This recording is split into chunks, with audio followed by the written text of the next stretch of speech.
नमस्कार दोस्तों, आप सभी का स्वागत है Alia exam quiz YouTube channel में। साथियों, कलाम एकेडमी जो माइनर टेस्ट पेपर करवा रही है, जिसमें 1 सितंबर 2024 को आयोजित हुआ था minor test paper 2 social science का यानी सामाजिक विज्ञान का।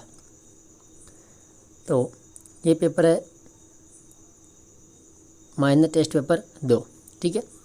और माइनर टेस्ट पेपर 1, 2 और 3 जो जीके का है वो मैंने यूट्यूब पर सॉल्यूशन भी करवाया है। और माइनर टेस्ट पेपर जो 3 है सामाजिक विज्ञान का, वो भी मैंने करवा दिया है। तो ये पीडीएफ मेरे पास में बाद में आई है, तो इसका सॉल्यूशन अपन करने वाले हैं। सभी एक बार वीडियो को लाइक कर दीजिए और पीडीएफ आपको मैं टेलीग्राम पर अपलोड कर दूंगा, तो वहाँ से आप ज्वाइन हो जाइए, ठीक है।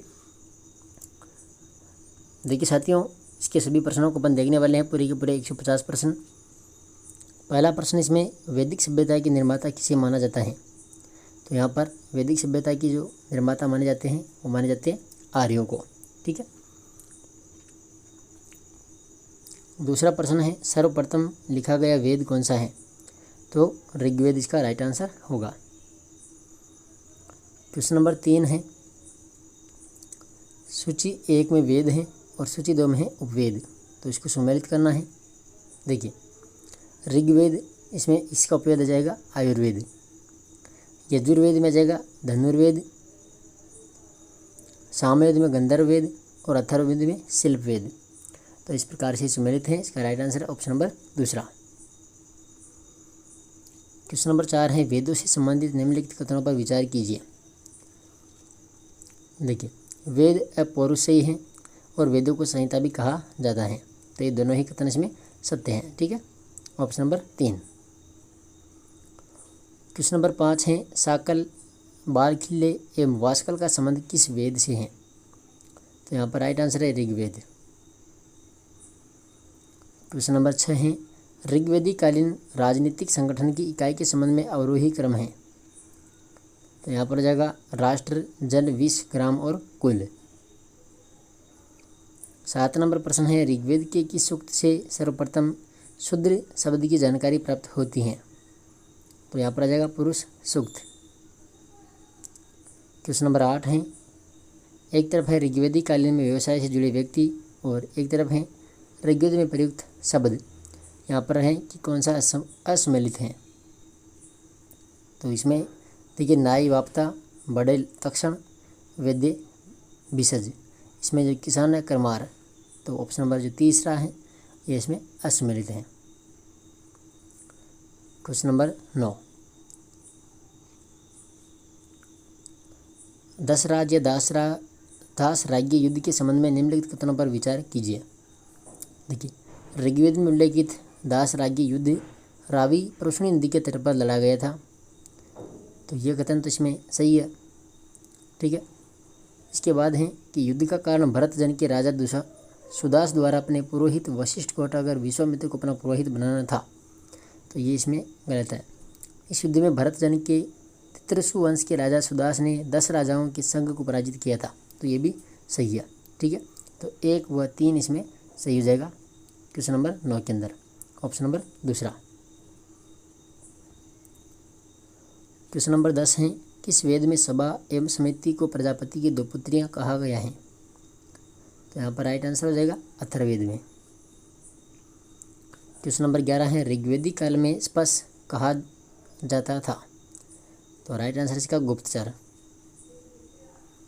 क्वेश्चन नंबर 12 है, ऋग्वेदी कालीन सभा एवं समिति के संबंध में असत्य कथन का चयन कीजिए। देखिए, सभा एवं समिति राजा की निरंकुशता पर नियंत्रण रखती थी। सभा कुलीन तथा अथवा वृद्ध मनुष्यों की संस्था थी।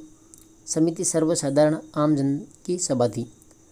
ऋग्वेद में सभा एवं समिति का कोई उल्लेख नहीं मिलता है, तो ये कथन जो है ऑप्शन नंबर 4 इसमें असत्य कथन है, बाकी सभी कथन सही है, ठीक है। क्वेश्चन नंबर 13, ऋग्वेद में वर्ण शब्द किसके लिए प्रयुक्त हुआ है?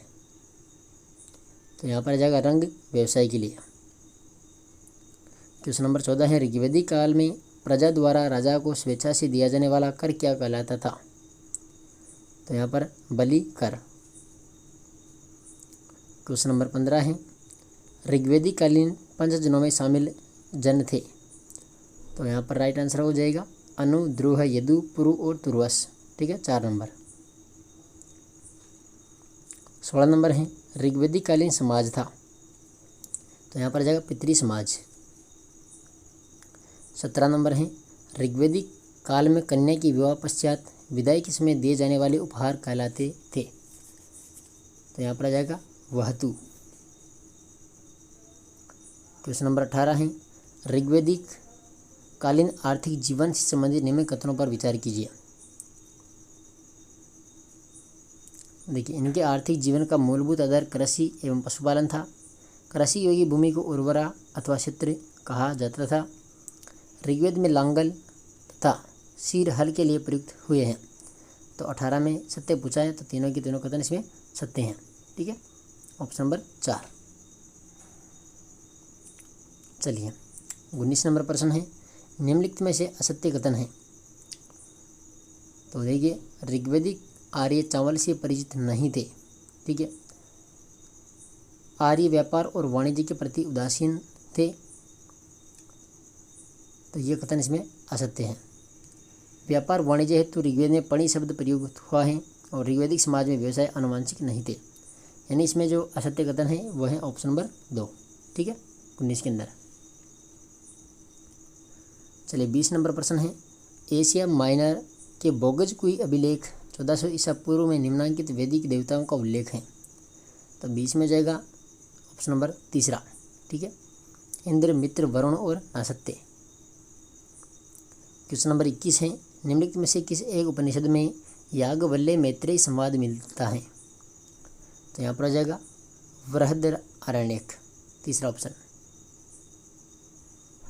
क्वेश्चन नंबर 22 है उत्तर वैदिक काल का विभेदक लक्षण है। तो यहाँ पर आ जाएगा आर्यों का पूर्व की ओर विस्तार। क्वेश्चन नंबर 23 है उत्तर वैदिक काल में प्रचलित निष्क, शतमान, पाद एवं कर्षणल का संबंध किससे था। तो 23 में जाएगा माप की भिन्न इकाइयों से। क्वेश्चन नंबर 24 है उत्तर वैदिक कालीन राजनीतिक संगठन के संबंध में असत्य युग्म है। देखिए, संग्रहिता कोषाध्यक्ष, भागदुक अर्थमंत्री, पालागल विदूषक, अक्षावाप घुड़सवार सैनिक। तो ऑप्शन नंबर जो 4 है ये इसमें असत्य है। क्वेश्चन नंबर 25 है निम्नलिखित कथनों पर विचार कीजिए। देखिए, ब्राह्मण ग्रंथ गद्य साहित्य के सर्व प्राचीन ग्रंथ हैं। ब्राह्मण ग्रंथ के अंतिम भाग आरण्यक हैं। आरण्यकों में दार्शनिक एवं रहस्यात्मक विषयों का वर्णन किया गया है। तो तीनों के तीनों कथन इसमें सत्य हैं। ठीक है, दूसरा ऑप्शन हो जाएगा इसमें। 26 नंबर है निम्न में से वेदांत किसे कहा जाता है। वेदांत, तो यहाँ पर आ जाएगा उपनिषदों को ही वेदांत कहते हैं। ठीक है, 26 में 3 नंबर। 27 नंबर प्रश्न है उत्तर वैदिक कालीन राजनीतिक संगठन के अंतर्गत यजुर्वेद की संहिताओं तथा ब्राह्मण ग्रंथों में राज्य के उच्च पदाधिकारियों का उल्लेख मिलता है जिन्हें कहा जाता था। तो राइट आंसर हो जाएगा रत्नी। प्रश्न नंबर 28 है उत्तर वैदिक कालीन राजनीतिक संगठन से संबंधित निम्न कथनों पर विचार कीजिए। देखिए, उत्तर वैदिक काल में विद्वत नामक संस्था अस्तित्व में आई। विद्वत नामक संस्था आर्थिक, सामाजिक, धार्मिक एवं सैन्य कार्यों को संपन्न करती थी। तो यहाँ पर 1 व 2 कथन जो हैं ये सत्य हैं। इसमें जाएगा ऑप्शन नंबर 4। ठीक है, तीसरा इसमें विद्वत नामक संस्था में केवल कुलीन एवं उच्च जाति के पुरुष सदस्य ही भाग लेते थे। तो ये ऑप्शन है इसमें, ये जो कथन है ये गलत है, यानी 1 व 2 इसमें सही है। क्वेश्चन नंबर 29 है किस ब्राह्मण ग्रंथ में चारों वर्णों के कर्तव्यों का उल्लेख मिलता है। तो यहाँ पर जाएगा ऐतरेयी। 30 नंबर है उत्तर वैदिक कालीन आर्थिक जीवन से संबंधित असत्य कथन का चयन कीजिए। देखिए, उत्तर वैदिक काल में व्यापार एवं वाणिज्य उन्नति पर थे। इस युग में व्यापारियों की अनेक श्रेणियों का उल्लेख मिलता है। इस युग में श्रेणी का प्रधान अधिकारी श्रेणी कहलाता था। तो यही इसमें असत्य है। इस युग में जल एवं थल दोनों मार्गों से व्यापार होता था। तो बाकी सभी कथन सही है। ठीक है, तीसरा ऑप्शन इसमें असत्य है। 31 नंबर है निम्नलिखित में से किसे श्रुति साहित्य कहा जाता है। तो तो यहाँ पर हो जाएगा राइट आंसर 31 के अंदर वेदों को। 32 नंबर क्वेश्चन है, निम्नलिखित कथनों पर विचार कीजिए। देखिए, ऋग्वेद में उल्लेखित देवताओं की संख्या 33 है। चारों आश्रमों के विषय में प्राचीनतम उल्लेख जाबालोपनिषद में मिलता है और वेदों की संख्या 6 है। तो यहाँ पर सभी के सभी जो कथन हैं सत्य हैं। तीसरा ऑप्शन। 34 नंबर 33 नंबर प्रश्न है, ऋग्वेद के किस मंडल में पुरुष सूक्त मिलता है? तो यहाँ पर आ जाएगा 10वें मंडल में। 34 नंबर है, निम्नलिखित में से असत्य कथन है। देखिए, यहाँ पर ऋग्वेदी काल का प्रमुख राजकीय पदाधिकारी पुरोहित था। सत्यमेव जयते मुंडकोपनिषद से लिया गया है। उपनिषद ग्रंथ संवाद शैली से लिखे गए हैं। यहाँ पर पूछा है असत्य कथन, तो इनमें से कोई नहीं आ जाएगा। चौथा ऑप्शन।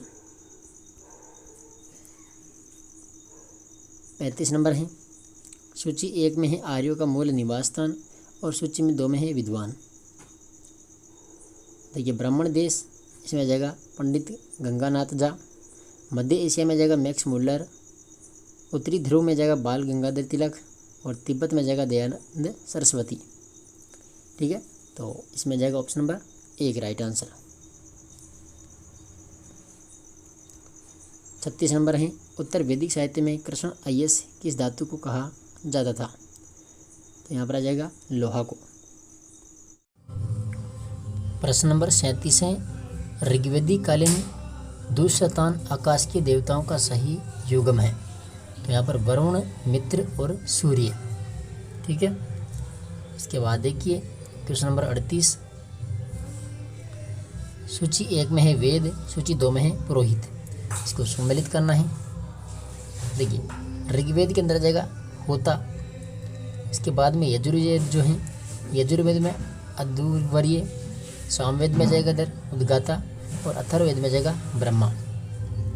ठीक है, तो इस प्रकार से सम्मिलित हो जाएगा ऑप्शन नंबर 2। चलिए अगला प्रश्न, प्रश्न नंबर 39 है, वैदिक काल में जीविकोपार्जन हेतु वेद वेदांग पढ़ाने वाले अध्यापक कहलाता था? तो यहाँ पर राइट आंसर है उपाध्याय। ठीक है, 40 नंबर प्रश्न है, निम्नलिखित कथनों पर विचार कीजिए। देखिए, वैदिक युग में ब्रह्मवादिनी वे कन्याएं थी जो जीवन भर आश्रम में रहकर शिक्षा प्राप्त करती थी। गोपद ब्राह्मण में काशी की 4 क्रियाएं जुताई, बुआई, कटाई, मंडाई का उल्लेख है, तो ये इसमें उल्लेख नहीं मिलता है। कांठक संहिता में 24 बैलों के द्वारा हल को खींचने का उल्लेख भी है, तो 1 और 3 इसमें राइट आंसर हो जाएगा। ठीक है, ऑप्शन नंबर इसमें हो गया 4। 41 नंबर प्रश्न साथियों, बौद्ध दर्शन के अनुसार किसी वस्तु के भाव का ज्ञान होता है? तो यहाँ पर हो जाएगा प्रत्यक्ष से। क्वेश्चन नंबर 42 है, बौद्ध दर्शन के अनुसार स्वभाव हेतु यह है, इसका साध्य के साथ संबंध है? तो यहाँ पर हो जाएगा तदुक्ति। क्वेश्चन नंबर 43 है, बौद्ध दर्शन के अनुसार अनुमान का विषय है? तो यहाँ पर हो जाएगा सामान्य लक्षण। 44 नंबर है, प्रतीत्य समुत्पाद का सिद्धांत खंडन करता है? तो 44 में जाएगा शाश्वत पदार्थ की सत्ता का। क्वेश्चन नंबर 45 है, बौद्ध दर्शन के अनुसार प्रथम आर्य सत्य हैं? तो यहाँ पर जाएगा दुख है। क्वेश्चन नंबर 46 है, जैन दर्शन के अनुसार स्याद पद का अर्थ है? तो 46 में जाएगा एक निश्चित वस्तुनिष्ठ अपेक्षा। क्वेश्चन नंबर 47 है, शंकराचार्य ने किस एक सिद्धांत को पागलों का प्रलाप कहा है? तो यहाँ पर आ जाएगा स्यादवाद को। क्वेश्चन नंबर 48 है, नवीन कर्म उद्गलों का जीवन अथवा आत्मा में प्रवेश न होने देना ही कहलाता है? तो यहाँ पर आ जाएगा संवर। क्वेश्चन नंबर 49 है, जैन त्रिरत्न है? तो 49 में जाएगा दर्शन, ज्ञान और चरित्र। क्वेश्चन नंबर 50 है, पंच समिति से असंबंधित सावधानी? तो यहाँ पर आ जाएगा संश्लेषण। क्वेश्चन नंबर 51 है, एक सीमा विशेष में दूरस्थ, निकटस्थ, सूक्ष्म स्थूल पदार्थों का ज्ञान प्राप्त करना संबंधित है। तो 51 में हो जाएगा यहाँ पर अवधि ज्ञान। क्वेश्चन नंबर 52 है, बहुजन हिताय बहुजन सुखाय से संबंधित है। तो बोधिसत्व। क्वेश्चन नंबर 53 है, सर्व विनाशवादी संप्रदाय है। तो 53 में जाएगा यहाँ पर शून्यवाद। क्वेश्चन नंबर 54 है, जैन धर्म में कर्म के कितने भेद हैं। तो राइट आंसर है 8 भेद। 55 नंबर क्वेश्चन है, निम्न में से कौन सा एक घातीय कर्म नहीं है। तो राइट आंसर है तीसरा ऑप्शन वेदनीय। 56 नंबर प्रश्न है, जैन दर्शन के संबंध में असत्य कथन की पहचान करें। देखिए, जैन दर्शन में 4 कसाय माने गए हैं। जैन दर्शन एक आस्तिक दर्शन है नहीं। जैन दर्शन में आजीव द्रव्य के 4 भेद हैं। जैन दर्शन में अब तक 24 तीर्थंकर हुए हैं। तो यहाँ पर असत्य कथन है ऑप्शन नंबर 2। 57 नंबर क्वेश्चन है, जैन दर्शन में कैवल्य का अर्थ है। तो कैवल्य का क्या अर्थ है यहाँ पर कि दुखों का विनाश करना और अत्यंत चतुष्य की प्राप्ति करना। ठीक है, दूसरा और तीसरा कथन इसमें सही है। क्वेश्चन नंबर 58 है, बौद्ध दर्शन के संबंध में असत्य कथन की पहचान कीजिए। देखिए कि बौद्ध दर्शन नास्तिक एवं अनिश्वरवादी हैं। विनय पिटक में बौद्ध भिक्षु भिक्षुणियों के आचार नियम हैं। बौद्ध दर्शन 4 आर्यों सत्य को मान्यता प्रदान करता है। द्वितीय आर्य सत्य के रूप में दुख समुदाय की पहचान करता है। तो ये ऑप्शन नंबर जो चौथा है ये इसमें असत्य कथन है। ठीक है, चलिए क्वेश्चन नंबर 59 है, सर्वम अनित्यम सर्वम क्षणिकमच्छ अवधारणा का संबंध है। तो यहाँ पर आ जाएगा क्षणिकवाद। 60 नंबर क्वेश्चन है, पंच स्कंद में सम्मिलित हैं। तो यहाँ पर रूप, वेदना, संज्ञा, संस्कार और विज्ञान। 4 नंबर ऑप्शन हो जाएगा इसका राइट आंसर। 61 नंबर है, निम्न में से कौन सी एक मानसिक बंधन की अवस्था है। तो यहाँ पर राइट आंसर है भाव आस्त्रव। 62 नंबर क्वेश्चन है, जैन दर्शन में पंच महाव्रतों का पालन किया जाता है। तो राइट आंसर है ऋषियों के द्वारा। क्वेश्चन नंबर 63 है, जैन दर्शन अहिंसा को मान्यता प्रदान करता है तथा हिंसा का खंडन करता है। अहिंसा के मापदंड में वह किन तत्वों को मान्यता प्रदान करता है। तो 63 के अंदर राइट आंसर है बल।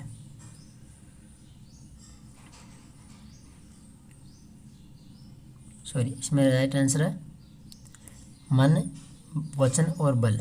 ठीक है, मन, वचन, बल। मन, वचन और बल।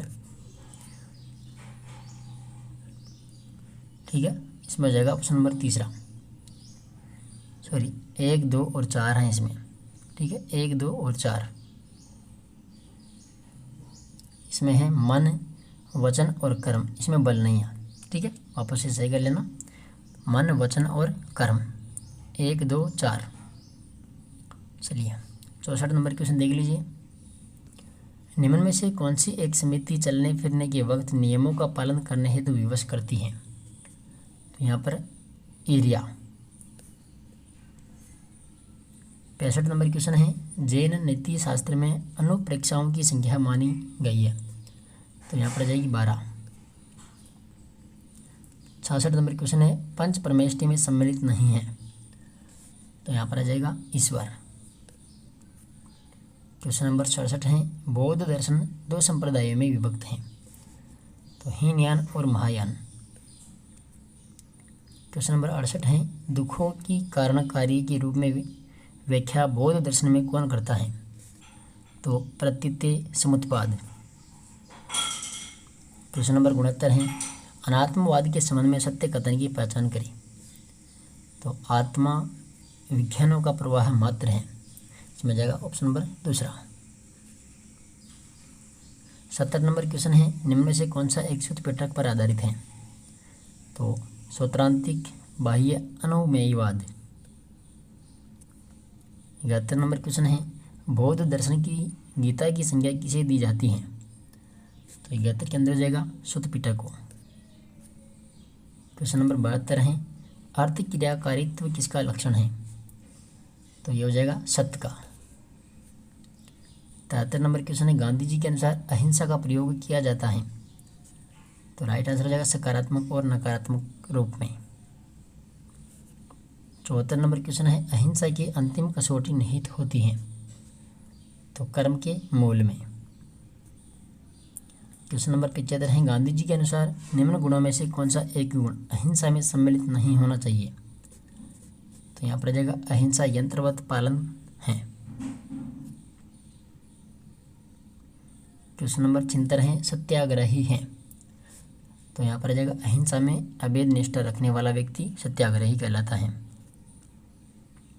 77 नंबर है, सत्याग्रह तथा अहिंसा के संबंध में सत्य कथन है? देखिए, सत्याग्रह तथा अहिंसा में तदात्म्य संबंध है, यही इसमें सत्य कथन है। 78 नंबर क्वेश्चन, सत्याग्रही के लक्षण है? देखिए कौन कौन से लक्षण है इसके, कि सत्याग्रही को असीम धैर्यवान तथा सहिष्णु होना चाहिए, धर्म के प्रति पूर्ण आस्था होनी चाहिए, अल्पभाषी भी होना चाहिए, सत्याग्रह के 12 व्रत का पालन करना चाहिए। नहीं, इसमें 1, 2 और 3 कथन सही है।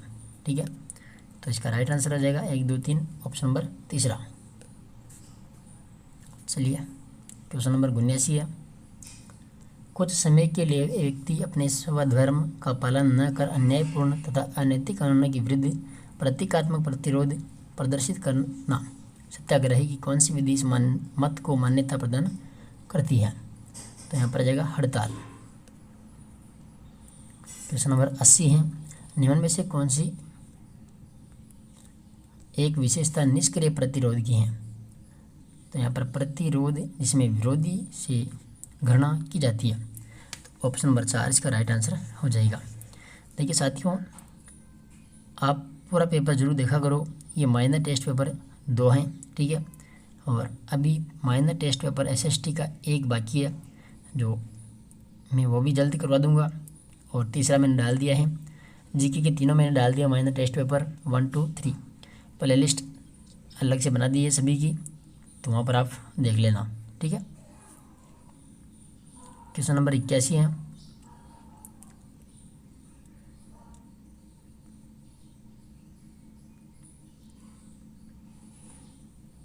देखिए साध्य साधन पवित्रता के संबंध में निम्न कथनों पर विचार करते हुए उपयुक्त में से कौन सा कथन असत्य है? असत्य कथन पूछा इसके अंदर। ठीक है, साध्य तथा साधन में अप्रत्यक्ष संबंध है, तो ये भी कथन असत्य है। अपवित्र साधन से पवित्र साध्य की प्राप्ति की जा सकती है, ये भी असत्य है।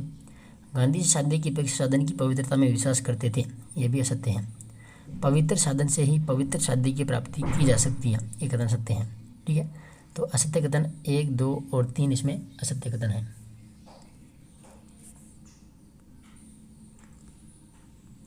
चलिए क्वेश्चन नंबर 82 है, गांधी जी के द्वारा प्रस्तुत आर्थिक समानता मूलक सिद्धांत है? तो 82 के अंदर आ जाएगा अंत्योदय। ठीक है, अंत्योदय। क्वेश्चन नंबर 83 है, सर्वोदय के संबंध में असत्य कथन का चयन कीजिए। देखिए सर्वोदय का आदर्श केवल नैतिक साधनों के द्वारा ही प्राप्त किया जा सकता है, ये कथन तो सत्य है। सर्वोदय की सर्वाधिक महत्वपूर्ण अवधारणा सत्ता का केंद्रीकरण है, ये असत्य है। सर्वोदय उपयोगितावाद तथा समाजवाद से अधिक व्यापक है, ये भी सत्य है। सर्वोदय का आधार प्रेम है, ये भी सत्य है। यानी असत्य कथन कौन सा है? केवल दूसरा, ऑप्शन नंबर 1 हो जाएगा इसमें। क्वेश्चन नंबर 84 है, गीता के अनुसार अर्जुन का कर्तव्य निर्धारण है? गीता के अनुसार, तो यहाँ पर आ जाएगा स्वयं कृष्ण के द्वारा। 85 नंबर है, भगवत गीता में निष्काम कर्म का अर्थ है? तो क्या अर्थ है यहाँ पर? अनासक्त कर्म। क्वेश्चन नंबर 86 है, गीता में लोक संग्रह का आशय है? तो समाज के शुभ के लिए कर्म करना। क्वेश्चन नंबर 87 है, गीता के अनुसार मुक्त जीव वह है जिसने त्याग दिया। तो एक तो इच्छाओं को और एक आसक्तियों को, ठीक है। ए और सी इसमें राइट आंसर हो जाएगा 4 नंबर।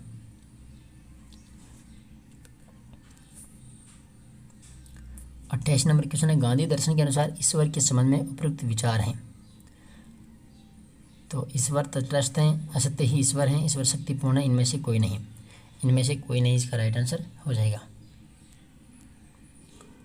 क्वेश्चन नंबर 89 है, न्यास धारिता के सिद्धांत से संबंधित अवधारणाएं हैं। देखिए इसमें आ जाएगा विचारधारा जिसमें पूंजीपति समाज की पूंजी का संरक्षक हो और पूंजी का वास्तविक स्वामी समाज हो, ठीक है। तो 89 के अंदर राइट आंसर हो जाएगा ऑप्शन नंबर दूसरा और चौथा कथन। क्वेश्चन नंबर 90 है, व्यक्ति को अपने धर्म के अनुसार अन्य सभी धर्मों का पालन भी करना चाहिए। उपयुक्त कथन गांधी जी के किस एक नैतिक सिद्धांत की व्याख्या करता है? तो यहाँ पर आ जाएगा सर्वधर्म। क्वेश्चन नंबर 91 है, निर्वाण का उल्लेख किस आर्य सत्य में है? निर्वाण, तो यहाँ पर हो जाएगा तृतीय में। नाम रूप ही आत्मा है, संबंधित है, तो यहाँ पर आ जाएगा बोध। क्वेश्चन नंबर 93, धर्म चक्र परिवर्तन की सही व्याख्या कौन सा कथन करता है? तो यहाँ पर आ जाएगा सारनाथ में गौतम बुद्ध का प्रथम उपदेश। क्वेश्चन नंबर 94 है, बौद्ध दर्शन की भाषा है। तो 94 के अंदर जाएगा पाली। क्वेश्चन नंबर 95, श्री कृष्ण ने अर्जुन को युद्ध के लिए प्रेरित किया और युद्ध हिंसा का रूप है। इसका अर्थ है कि गीता अच्छे कार्य के लिए हिंसा को स्वीकृति देती है। इसके बावजूद गांधी जी को अहिंसा के पुरोधा माने जाते हैं, उन्हें गीता का श्रेष्ठ अनुयायी माना जाता है, क्योंकि तो यहाँ पर आ जाएगा अहिंसा का अर्थ कायरता व स्वयं कर्तव्य से पलायन नहीं है। तो चौथा ऑप्शन इसमें करेक्ट आंसर हो जाएगा। 96 नंबर क्वेश्चन है, निम्न में से कौन सा प्रदत्त परिस्थिति के निर्धारण का आधार नहीं है? तो यहाँ पर हो जाएगा राजनीति सत्ता। अवकाश वर्ग का सिद्धांत किसने प्रतिपादित किया था? तो ये किया था वेबलिन के द्वारा। चलिए क्वेश्चन नंबर 98 है, निम्न में से कौन सी अवधारणा का अर्थ है प्रत्येक सामाजिक परिस्थिति में एकल सहयोगी भूमिका नहीं अपितु भूमिकाओं की श्रृंखला होती है? तो यहाँ पर जाएगा भूमिका प्रतिमान। क्वेश्चन नंबर 99 है, द सोशल ऑर्डर पुस्तक में समूह की कौन सी विशेषता उल्लेखित नहीं है? तो यहाँ पर लघु आकार। क्वेश्चन नंबर 100, एक व्यवहार जो निजी लाभ हेतु सार्वजनिक पदानुसंग के दुरुपयोग के द्वारा कानून उल्लंघन को अभिव्यक्त करे कहलाता है? तो यहाँ पर कहलाता है भ्रष्टाचार। 101 नंबर है, प्राथमिक समूह की उदाहरण का प्रथम बार उल्लेख किस पुस्तक में मिलता है? तो ये मिलता है सोशल ऑर्गेनाइजेशन में। क्वेश्चन नंबर 102 है, समाज कोई वस्तु नहीं है बल्कि एक अमूर्त प्रक्रिया है। समाज के संबंध में उपयुक्त परिभाषा किसने दी थी? तो ये दी थी रियूटर ने। क्वेश्चन नंबर 103 है, सामाजिक संबंधों में कुछ विशेषताएं होती हैं, उनकी प्रकृति की विशेषताओं में निम्न में से कौन सी एक सम्मिलित नहीं है? तो 103 में जाएगा ये संबंध भौतिक प्रकृति के होते हैं, ठीक है, ये सम्मिलित इसमें नहीं है। देखिए संबंधों में जागरूकता का तत्व पाया जाता है, संबंध अंतःक्रिया पर आधारित होते हैं, संबंध के लिए कम से कम 2 व्यक्ति आवश्यक हैं। तो इसमें ऑप्शन नंबर 1 राइट आंसर हो जाएगा। 104 नंबर है, समाज वह संघ है जो औपचारिक संबंधों का योग है, जो साधन संबंधों के द्वारा क्रियारत रहते हैं, उपयुक्त कथन है। तो यहाँ पर हो जाएगा गिडिंग्स, दूसरा ऑप्शन। 105 नंबर है, मैकाइवर पेज के अनुसार समाज के आधार तत्वों में सम्मिलित नहीं है। तो यहाँ पर देखिए कार्यप्रणाली, स्वतंत्रता, अधिकार, समूह व विभाग। तो इसमें राइट आंसर है इनमें से कोई नहीं, ठीक है।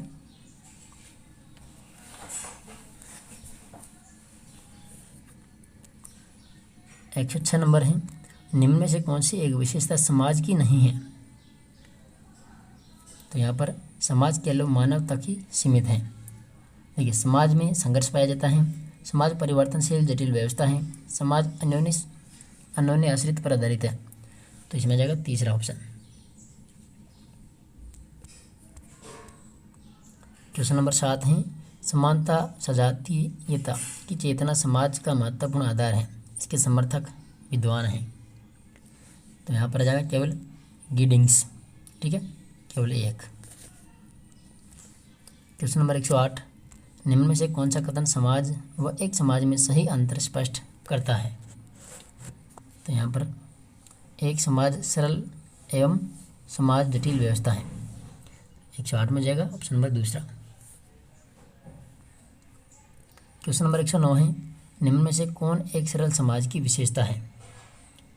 तो सरल समाज में संरचना एवं प्रकार्य सरल होते हैं।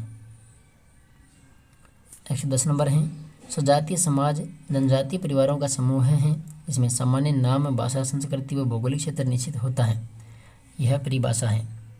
तो ये D.N. मजूमदार की परिभाषा है। क्वेश्चन नंबर 111 है, आदिवासी समाज के संदर्भ में पृथक्करण की नीति के समर्थक विद्वान हैं। तो यहाँ पर एल्विन है और हाइमन डॉर्फ है, यानी 1 व 2। चलिए, क्वेश्चन नंबर 112 है, कृषक समाज को अवशिष्ट श्रेणी की संज्ञा किस एक पुस्तक में दी गई है? तो यहाँ पर जाएगा पिंजट सोसाइटी एंड कल्चर। 113 नंबर है, आंद्रे बिताई के अनुसार भारतीय किसान की 3 श्रेणियाँ कौन सी हैं? तो यहाँ पर जाएगा एक तो मालिक हैं, एक किसान हैं और एक मजदूर वर्ग है, ठीक है, सामंत इसमें नहीं है। तो 1, 2 और 4 इसका राइट आंसर हो जाएगा।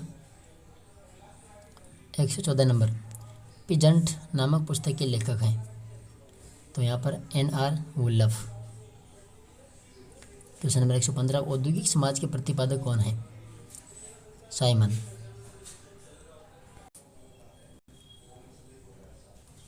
116 नंबर है, निम्न में से कौन उत्तर औद्योगिक समाज के समर्थक विद्वान हैं? तो यहाँ पर आ जाएगा डेनियल बेल व अलेन तुरेन। 117 नंबर है, सूची 1, सूची 2, इनको सम्मिलित करना है। देखिए, Daniel Bell, the coming of post industrial society, Ratan Kothari, politics in India, Karl Marx, German ideology और Sorokin, social and culture dynamics, यानी तो सभी के सभी क्या है, सम्मिलित है। तो इसमें जाएगा 1, 2, 3, 4, तीसरा ऑप्शन। 118 नंबर है, समाज शास्त्र को सामाजिक समूहों का विज्ञान मानने वाले विद्वान हैं। तो यहाँ पर कौन है? यहाँ पर हैं एक तो जॉनसन है, एक बोगार्ड्स है, 1 व 2। 119 नंबर है, सामाजिक समूह निर्माण में कौन सा कारक उत्तरदायी है?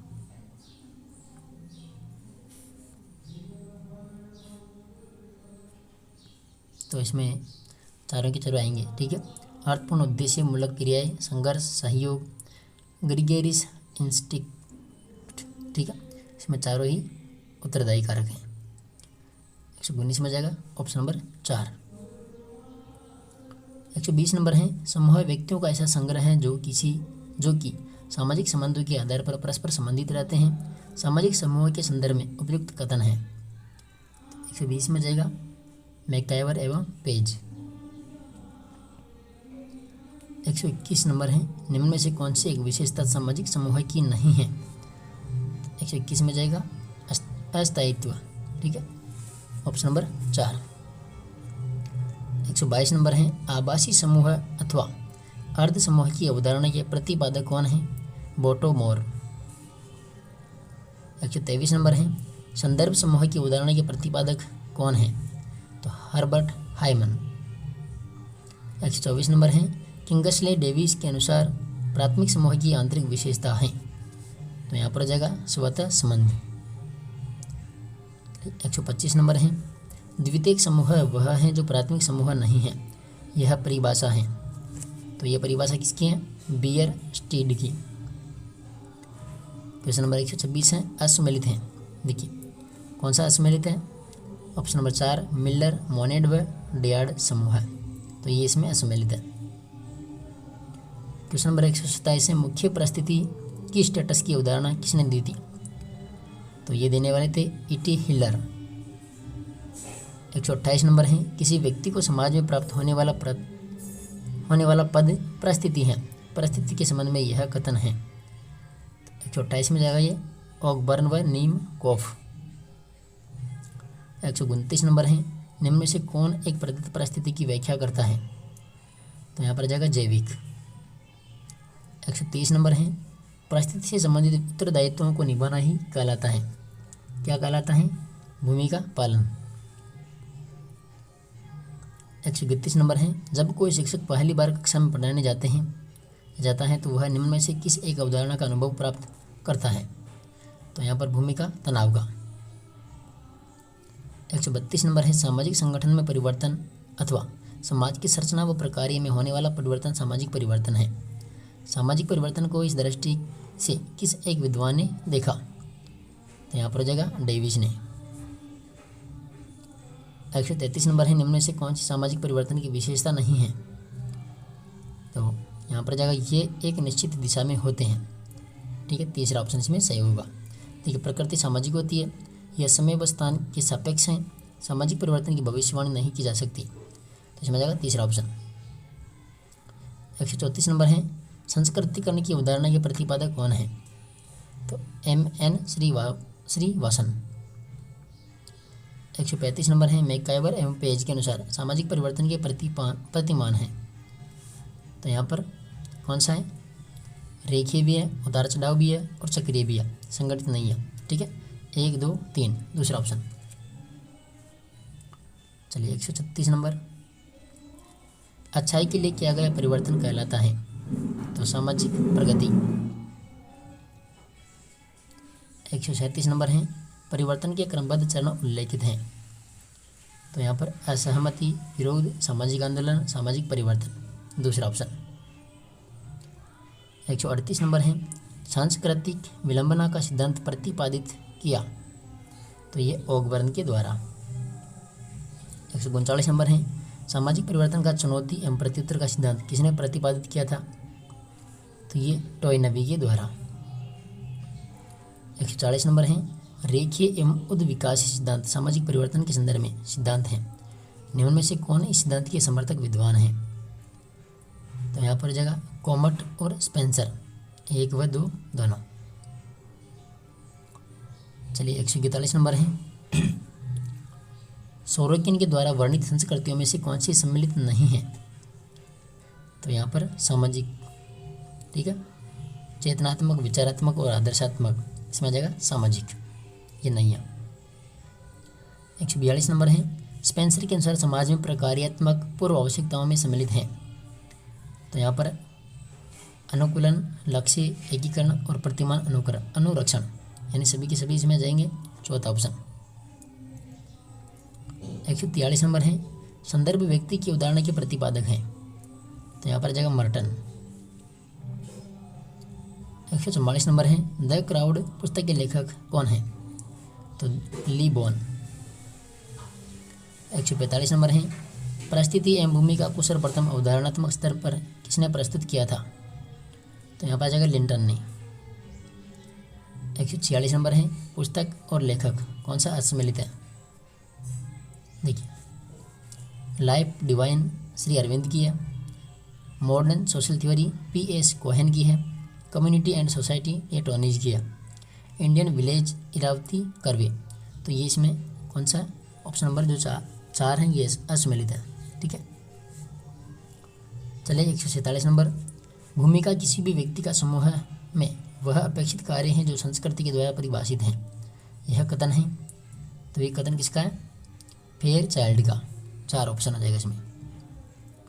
148 नंबर है, जनसंख्या एवं अर्थव्यवस्था सामाजिक परिवर्तन के किस एक प्रतिमान से संबंध रखते हैं? तो यहाँ पर आ जाएगा उतार चढ़ाव। क्वेश्चन नंबर 149, निम्न में से कौन सी विशेषता सामाजिक उद्विकास की नहीं है? तो यहाँ पर हो जाएगा ऑप्शन नंबर दूसरा, जटिल से सरल। देखिए, निश्चित दिशा परिवर्तन आंतरिक कारणों से होता है और अनुत्क्रमणीय, इसमें जाएगा ऑप्शन नंबर दूसरा। और आज का SST का लास्ट प्रश्न है 150 नंबर। इससे पहले अभी तक आपने वीडियो को लाइक नहीं किया तो वीडियो को लाइक करें, चैनल को सब्सक्राइब नहीं किया तो चैनल को भी सब्सक्राइब कर लेवे, और टेलीग्राम ज्वाइन नहीं किया तो टेलीग्राम भी ज्वाइन कर लेवे। आपको बहुत ही इस चैनल के माध्यम से फ़ायदा मिलने वाला है, ये मैं दावा कर सकता हूँ। ठीक है, क्लास ये चल रही है, भूगोल की चल रही है और कला संस्कृति की चल रही है। ठीक है, उसके साथ में ही CT के पेपर, रीट के पेपर और सेकंड ग्रेड के पेपर भी यहाँ पर मैं करवा रहा हूँ, तो कुल मिलाकर आपको ही फ़ायदा होने वाला है। ठीक है, लास्ट प्रश्न देखिए, भारत में कार्यरत 5 वर्षीय योजना किस एक सामाजिक प्रतिमान का उदाहरण है? तो यहाँ पर जाएगा सामाजिक नियोजन। ठीक है, 4 नंबर। तो मिलते हैं साथियों माइनर टेस्ट पेपर जो एक बचा हुआ है SST का, उसके साथ में। तब तक के लिए धन्यवाद। आप पढ़ते रहिए और अपनी तैयारी में निरंतरता बनाए रखिए।